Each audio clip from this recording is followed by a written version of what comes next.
Morgane Bourkis, je suis plongeur apnéiste professionnel. Je réside à Marseille et aujourd'hui j'ai, réalisé un rêve d'enfant, c'est-à-dire de vivre de ma passion sportive à travers la mer, milieu qui m'est très cher aussi.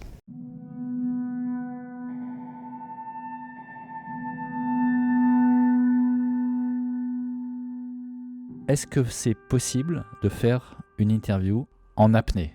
Qui va durer 10 minutes 4 minutes. 4 minutes. Ça devrait être possible.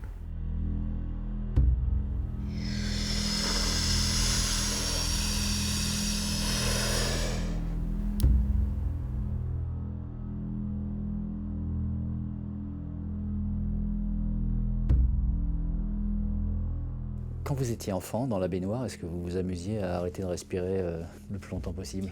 Pas spécialement, mais par contre j'ai eu la chance de beaucoup voyager avec mes parents. Ils nous donnaient la possibilité avec toute la famille de partir tous les étés, donc beaucoup en Méditerranée. Donc ça m'a tellement marqué que j'en ai fait aujourd'hui une de mes activités principales et que j'ai un rapport assez privilégié, on va dire peut-être viscéral avec cet élément.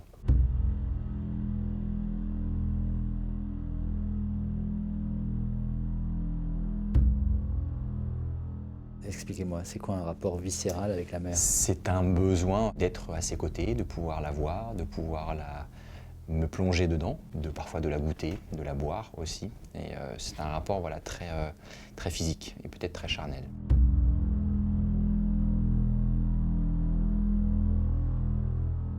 Mais au début, on tient quoi? 15 secondes? 30 secondes? On tient plus que ça et peut-être que je vais vous surprendre, mais vous êtes capable de tenir 3 minutes en apnée, mais vous ne le savez pas.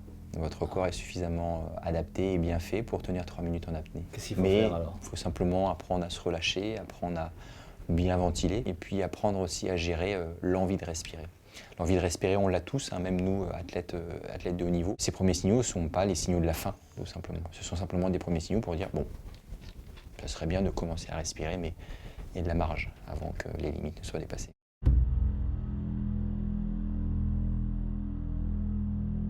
L'apnéiste, comme vous, on a l'impression que c'est toujours plus longtemps, toujours plus profond, le record, jusqu'à l'extrême, voire jusqu'au danger extrême. C'est un sport extrême. C'est un sport extrême qui possède ses risques réels, bien évidemment.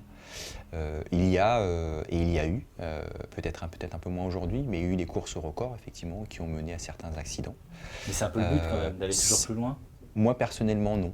C'est pas ce qui m'anime. Alors, je dis pas que je rejette la compétition, je suis double champion du monde, donc j'ai fait de la compétition et j'aime ça aussi. Mais personnellement, moi, ce qui m'anime, c'est plus la rencontre avec les autres, l'expérience, la découverte de nouveaux territoires aussi, plus que la confrontation vraiment avec l'autre. La compétition est plus avec moi-même.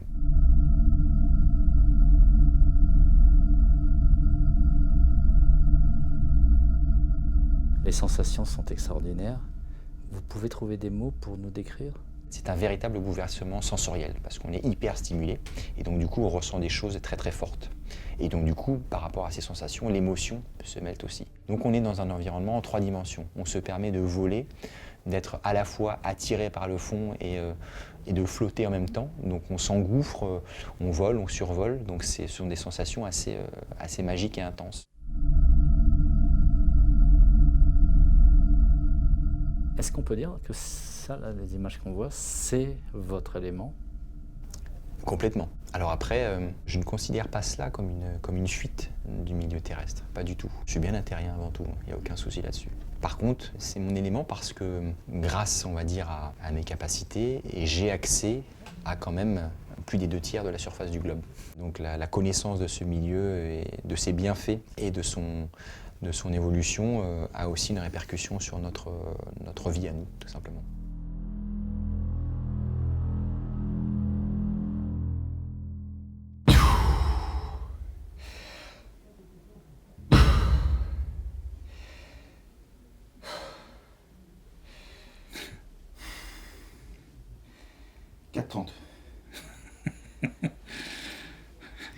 Interview en apnée. Ça vous va? Ou on en refait une autre? Ça va.